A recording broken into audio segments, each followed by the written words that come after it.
여러분, 우리가 과연 구원받는 믿음은 어떤 믿음일까요? 오늘 본문에서 야고보 사도는 행함이 없는 믿음은 죽은 믿음이다. 그래서 행함이 있는 믿음을 강조하고 있습니다. 행함을 강조하죠. 그런데 사도 바울은 하나님의 말씀을 통해서 우리가 구원받는 것은 우리의 행함이 아니라 순전히 하나님의 은혜로 받는 것이고 믿음으로 구원을 받고 하나님 나라에 갈 수 있다, 이걸 강조합니다. 에베소서 2장 8절과 9절 말씀, 대표적인 말씀인데 한번 보겠습니다. 너희는 그 은혜를 인하여 믿음으로 말미암아 구원을 받았으니 이것이 너희에게서 난 것이 아니요 하나님의 선물이라. 행위에서 난 것이 아니니 이는 누구든지 자랑하지 못하게 함이라.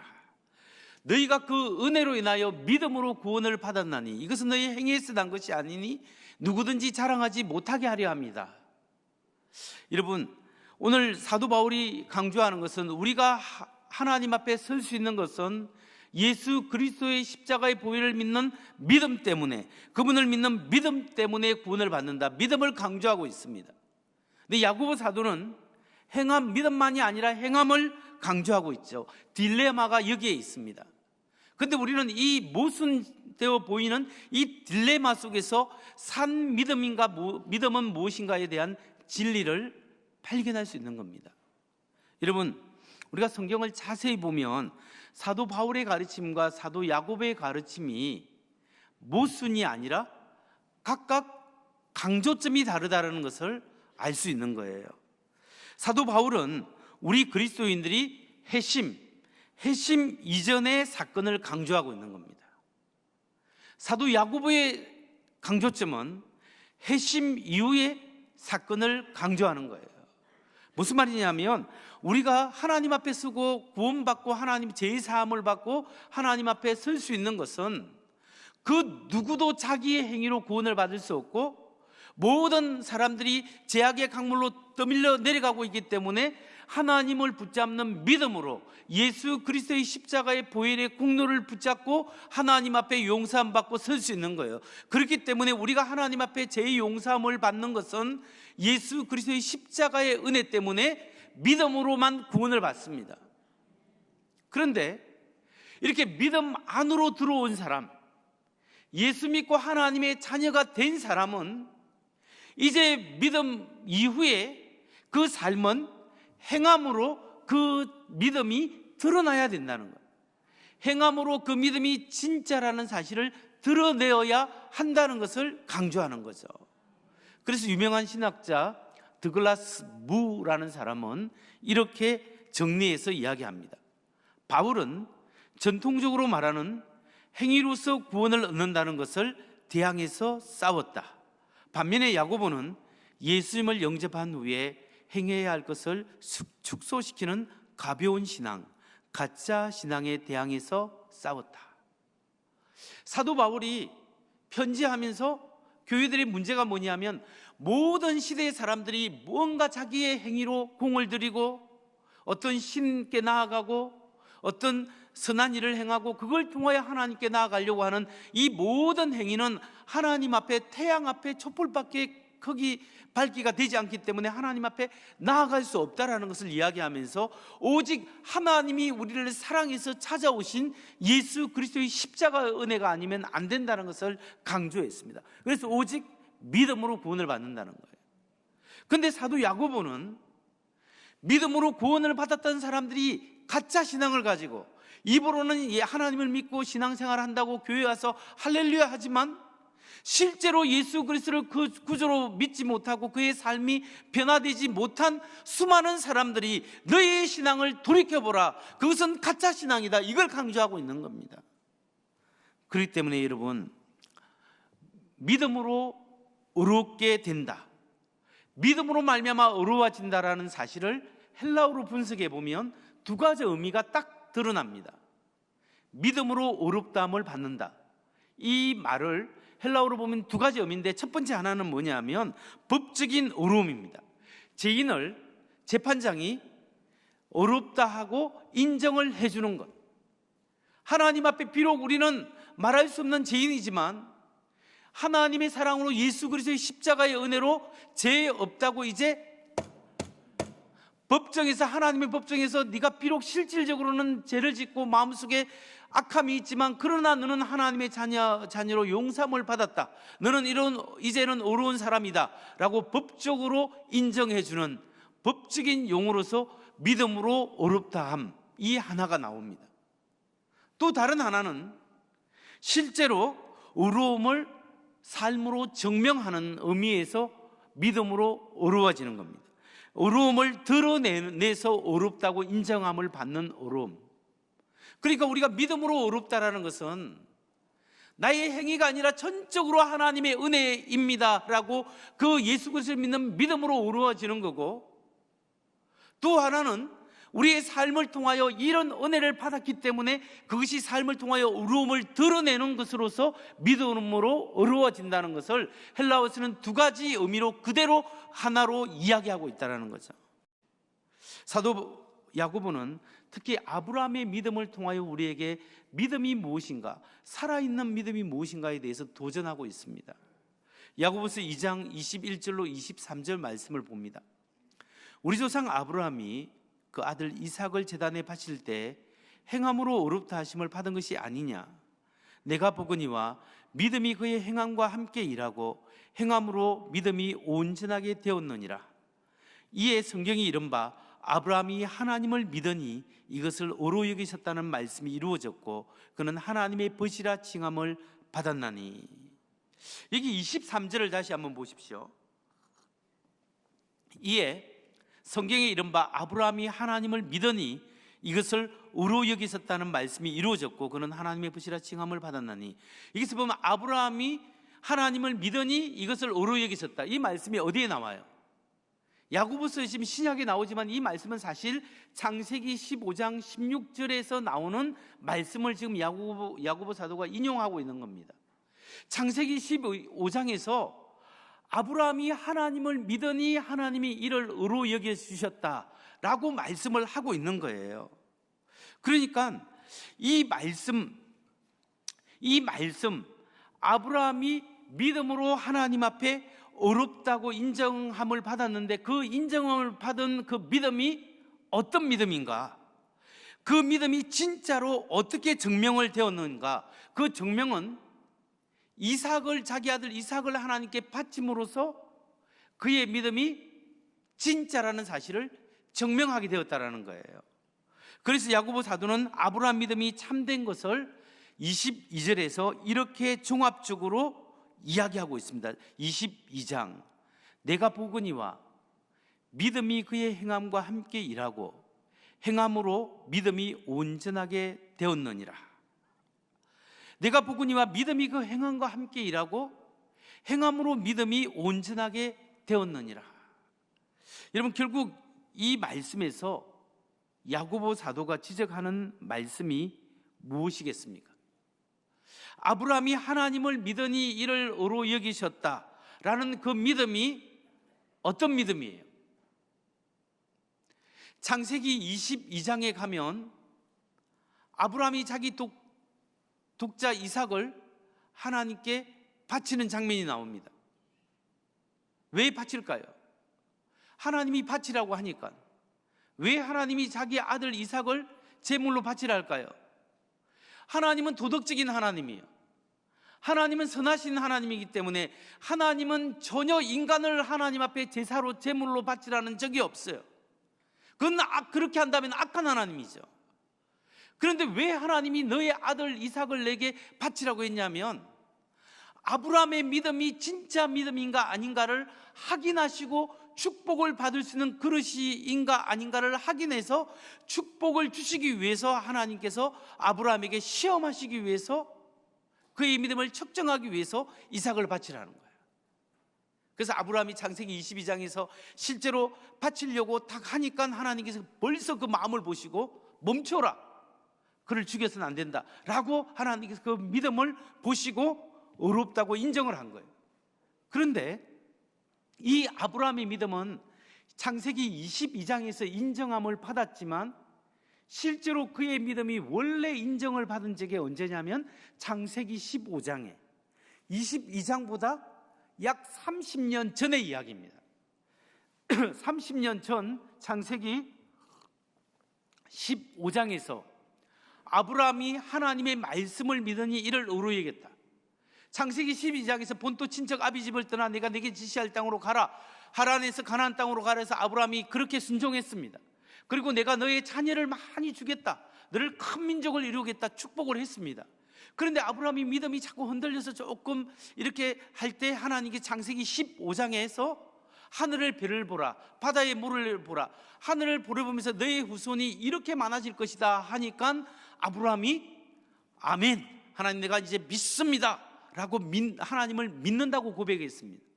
그 믿음을 보시고 하나님이 창세기 15장에서 그래, 너가 이제 의롭다고 인정을 해줄게, 너희 믿음이 진짜인 것을 인정해 줄게 인정을 했습니다. 그런 그 이후에 아브라함은 30년 동안 하나님을 의지하고 하나님을 제일로 여기면서 경외하는 삶을 살고 진실한 믿음을 살았습니다. 그리고 30년 이후에 창세기 22장에서 하나님이 그의 믿음이 진짜인 걸 마지막으로 확인하시는 것이 이삭을 바치라는 사건이었어요. 그러니까 아브라함은 30년 전에 창세기 15장에서도 하나님을 믿고 믿음으로 의롭다함을 입었는데 믿음으로 살아가고 창세기 22장에서 확실하게 하나님을 믿는 사람으로 증명되어졌다라는 거예요. 이런 의미에서 바로 지금 야고보 사도가 야고보서 2장 22절에서 이렇게 이야기하고 있는 거예요. 내가 보거니와 믿음이 그의 행함과 함께 일하고 행함으로 믿음이 온전하게 되었느니라. 믿음이 행함과 함께 일한다. 이게 헬라어 용법으로 보면 미완료 계속적 용법이에요. 이게 무슨 말이냐면 믿음으로 행함이 한 번만 하는 것이 아니라 아브라함이 처음 하나님을 믿었을 때부터 30년 이후까지 끊임없이 하나님을 경험하고 경외하고 믿음으로 신앙을 고백하고 삶으로 살아서 그렇게 살아갔듯이 우리의 삶이, 우리의 신앙이 예수 그리스도를 믿는 믿음이 있다면 끊임없이 우리 평생 동안 하나님을 의지하고 삶을 통하여 예수 그리스도를 구주로 고백하는 신앙의 행위가 끊임없이 있어야 진짜 믿음이다, 이 말을 하고 있는 겁니다. 여러분은 어떤 믿음을 가지고 계십니까? 하나님 앞에 여러분의 예수 그리스도를 구주로 믿는 고백이 나의 삶으로 행위로 드러나게 되는, 믿음은 행위와 뗄 수 없는 동전의 양면이고 믿는 바대로 사는 것이 크리스찬의 삶인 줄 믿으시기 바랍니다. 철학자 키에르케고르가 있는데 키에르케고르의 책을 읽어보면 굉장히 신앙에 도움되는 내용이 많이 나옵니다. 그 키에르케고르가 한 예화 중에 우리 왕국이라는 유명한 예화가 있습니다. 제가 그걸 한국말로 번역해 보면 이런 이야기입니다. 주일 아침이었다. 모든 오리들이 공손하게 교회에 나왔다. 그 오리들은 뒤뚱뒤뚱거리며 문을 통해 들어가서 통로 아래로 내려가서 각자의 좌석에 앉았다. 그곳에 그들은 편안하게 자리를 잡았다. 모든 오리가 자리에 앉았고 찬양이 울려 퍼졌을 때 오리 사역자가 뒤뚱거리며 그의 강대상으로 나아갔다. 그리고는 오리 성경책을 펼쳐 읽었다. 오리 여러분, 여러분은 날개를 가졌습니다. 그리고 여러분은 그 날개로 독수리처럼 날 수 있습니다. 여러분은 하늘 높이 날아오를 수 있습니다. 여러분의 날개를 사용하십시오. 그 말씀은 대단하고 고상한 오리 성경 말씀이었다. 그래서 모든 오리들은 꽥꽥 소리를 지르면서 진심으로 그 말씀에 동의하며 아멘으로 화답하였다. 그리고는 그들은 그들의 의자에서 털썩 내려와서 뒤뚱뒤뚱 그러면서 집으로 돌아갔다. 여러분, 오늘날 교회에서 예수 믿는 신앙인들이 입으로는 아멘 주님 그렇습니다 라고 우리가 고백을 하지만 우리의 삶의 모습 속에서 그 우리가 믿는 바대로 살지 못하고 우리처럼 뒤뚱뒤뚱 여러분 날아갈 수 있습니다 라고 했지만 실제로 우리의 삶 속에서 우리의 믿음과 우리의 행동이 괴리감이 있다면 우리가 이 오리와 같은 신자일 수밖에 없습니다. 여러분, 이런 오리와 같은 믿음으로 사는 사람을 뭐라고 합니까? 머리로만 아는 신앙, 말로만 믿는 신앙인이라고 말할 수 있죠. 여러분, 이것을 성경은 죽은 믿음이다, 이것이 가짜 신앙이다, 사도 야고보가 말씀하고 있는 겁니다. 예수님께서 말씀하신 진짜 믿음은 우리가 예수 그리스도를 구주로 믿기 때문에, 그분이 하나님의 아들이시고 하나님의 아들이신 그분이 나의 죄 때문에 이 세상에 오셔서 십자가에 못 박혀 죽으시고 나의 죄를 용서하시고 나를 하나님 앞에 인도하시고 의롭다고 여겨주시고 하나님의 자녀 삼아주셔서 하나님 나라로 가게 하셨다면, 하나님의 자녀로 삼아주셨다면 나의 생각이 바뀌어야 합니다. 내 중심에서 하나님 중심으로, 이기적인 삶에서 이타적인 삶으로, 나만 알고 우리 가정, 우리 교회만 챙기는 것이 이 다른 사람과 이 사회와 더 넓은 것을 위하여 헌신하고자 하는 마음이 생겨야 하는 겁니다. 그리고 오늘 내가 참 연약하고 부족하지만, 오늘 내가 이렇게 부족하고 연약하지만 그럼에도 불구하고 하나님의 은혜로 십자가의 말씀대로 살아가려고 하는 내 안에 몸부림치는 몸부림이, 신앙의 갈등이 우리 속에 있어야 합니다. 하나님의 말씀으로 아멘하고 난 다음에 내 마음대로 살아갈 때 아무런 갈등이 아니라, 이렇게 부족하고 연약한 내가 하나님 앞에 다시 나왔습니다. 주여 나를 불쌍히 여기시고 나를 거룩하게 하시고, 주여 내가 믿는 바대로 살아갈 수 있도록 내게 은혜와 은총을 베풀어 주옵소서. 참된 예수 그리스도의 제자로 살게 하여 주옵소서. 이렇게 살아가고자 하는 몸부림이 우리 속에 있을 때 하나님께서 그 믿음을 귀하게 여겨 주신다는 겁니다. 여러분, 성경에서 말하는 진짜 믿음은 삶으로 신앙을 고백하는 삶이 진짜 믿음입니다. 예수 믿으면서 교회 와서 하나님의 말씀을 배우는데도 게으르고 그냥 예배만 한번 드리고 할렐루야 아멘 하고 나는 하나님의 자녀가 되었습니다, 그냥 그 생각만 가지고 어떠한 희생도 없고 편안하게 예배드리고 편안하게 집에 가고 편안하게 아무런 헌신도 없고 아무런 삶의 변화가 없다면 이것이야말로 죽은 신앙입니다. 여러분, 진정한 신앙은 하나님의 말씀을 들어야 합니다. 말씀을 듣고 하나님 내가 이렇게 연약한 사람입니다라고 회개가 있어야 합니다. 그리고 오늘 하나님 다시 한번 내가 그렇게 살아가겠습니다 결단이 있어야 하고, 그렇게 살아가는 삶의 노력이 있을 때 하나님이 그 사람이 나의 자녀요 나의 귀한 하나님의 사람이라고 칭찬하는 신앙인 줄 믿으시기 바랍니다. 말씀을 듣고 믿음으로 사시기 바랍니다. 제가 서울에서 목회할 때 어느 집사님이 와서 어느 편지를 보여주면서 제게 들려준 이야기가 있습니다. 자기 친척 중에 꽃집을 하는, 꽃집에서 일어난 이야기를 저에게 들려준 실제 이야기를 제가 기억해서 여러분께 소개하려고 합니다. 서울의 어느 동네에 꽃집 가게가 있었습니다. 그 꽃집에 초등학교 2학년 학생이 자기 혼자 왔는지 엄마하고 같이 왔는지 모르지만 꽃집에 들렸습니다. 꽃집에 들려서 그 동네 꽃집에서 강낭콩 씨앗이 너무 갖고 싶어서 그걸 훔쳐갔대요.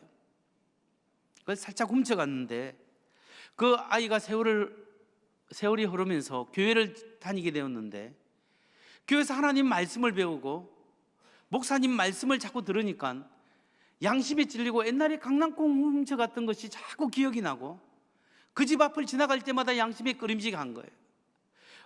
그리고 세월이 흘렀습니다.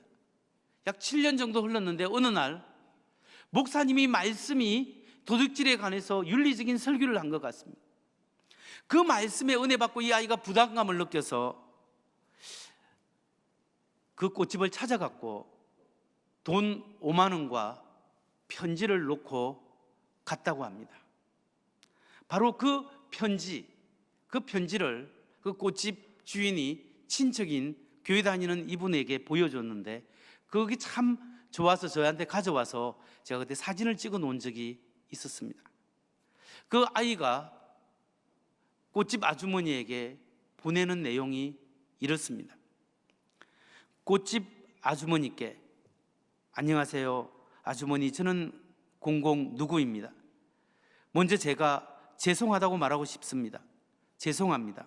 저는 초등학교 2학년 때 아주머니 꽃집에서 강낭콩 씨앗이 너무나 가지고 싶어서 아주머니 몰래 가져갔습니다.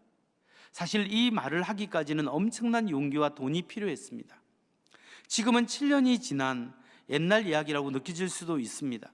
하지만 그날부터 아주머니 꽃집을 지나갈 때, 목사님께서 도둑질 이야기를 하실 때 등등 그 일이 자꾸만 생각이 났습니다. 먼저 돈을 모은 다음에 말씀드려야지 하는 생각만 하고 정작 다음으로 미루기에 바빴습니다. 하지만 어제 목사님의 설교를 듣고 반드시 오늘 말씀을 드려야겠다고, 더는 미루면 안 되겠다고 마음을 먹었습니다. 사실 우리 집은 꽃집 근처의 동네에 살았고 지금은 김포에 살고 있습니다. 이사 가면 마음이 조금 편하겠지라는 이기적인 생각도 들었습니다. 하지만 편해지지 않았습니다. 오히려 더욱 수시로 떠올랐습니다. 아주머니 죄송합니다. 제 욕심 때문에 아주머니께 피해를 드렸습니다. 죄송합니다. 잘못했습니다. 용서해 주세요. 누구누구 올림. 여러분 어떻습니까? 초등학교 2학년 때 강낭콩 씨앗을 훔친 아이의 마음, 말씀에 부딪혔을 때 양심의 찔림이 있었고, 중학교 3학년 되었을 때 그게 생각이 나서 돈 5만 원과 함께 이 편지를 그 꽃집 아주머니에게 전해주고 나간 이 학생, 용서를 구한 이 학생, 정말 대단하지 않습니까? 어쩌면 이 학생의 신앙 양심과 영적 민감도가 여기서 설교하는 저의 영적인 민감도보다 훨씬 뛰어날 수 있습니다. 여러분, 우리의 모습, 우리가 하나님 말씀이 우리에게 부딪혔을 때 내가 하나님 앞에 회개하고 삶을 통하여 고백하고 하나님의 자녀답게 살아가는 이 영적인 민감성, 영적인 변화가, 삶의 변화가 하나님의 말씀이 내게 부딪힐 때 일어나야 한다는 거예요. 여러분 속에 그리스도가 살아계십니까? 그분이 정말 여러분의 삶의 주인이십니까? 그러면 우리 왕국의 오리들처럼 입술로만 아멘이 아니라 우리 입술과 함께, 우리의 머리만이 아니라 우리 머리와 함께 하나님을 알아가고, 하나님을 알아갈 뿐만 아니라 우리의 삶으로 고백하는 그런 사람이 되어야 합니다. 오리들처럼 입술로만 아멘 하는 것이 아닙니다. 예수 믿고 변화된 이 강낭콩 훔친 아이의 학생의 이야기처럼 예수 믿고 우리의 죄악을 하나님 앞에 내려놓고 회개하고 하나님이 성령께서 깨닫게 해주실 때 돌이키고, 내가 상처 주고 내가 함부로 이야기하고 남을 모함하고 악하게 하고 나쁜 일하고 하나님의 자녀답게 살아가지 못했던 그 생각나는 일이 있으면 찾아가서 이야기하고 용서를 구하고 하나님 앞에 돌이키고 다시 한번 새로운 삶을 살기로 결단하는 결단의 모습이 우리 속에 있어야 합니다. 그럴 때 하나님의 말씀이 여러분의 영혼을 터치하고 삶을 변화시키고 우리의 삶에 하나님의 놀라운 역사가 계속적으로 일어나게 된다는 겁니다. 여러분, 여기서 설교하는 저를 비롯해서 우리 모두는 하나님께서 나를 어렵다고 인정해 주었지만 사실은 우리는 이기적인 재성이 여전히 우리 속에 있습니다.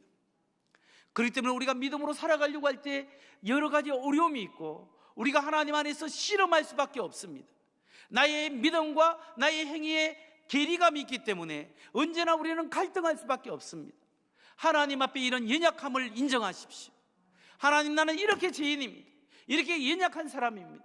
그러나 하나님 예수 그리스도의 십자가의 은혜, 나를 향하신 하나님의 그 엄청난 사랑을 받았기 때문에 성령님, 오늘 그 하나님의 사랑을 받은 사람답게 변화의 삶을 살 수 있도록 축복해 주시옵소서.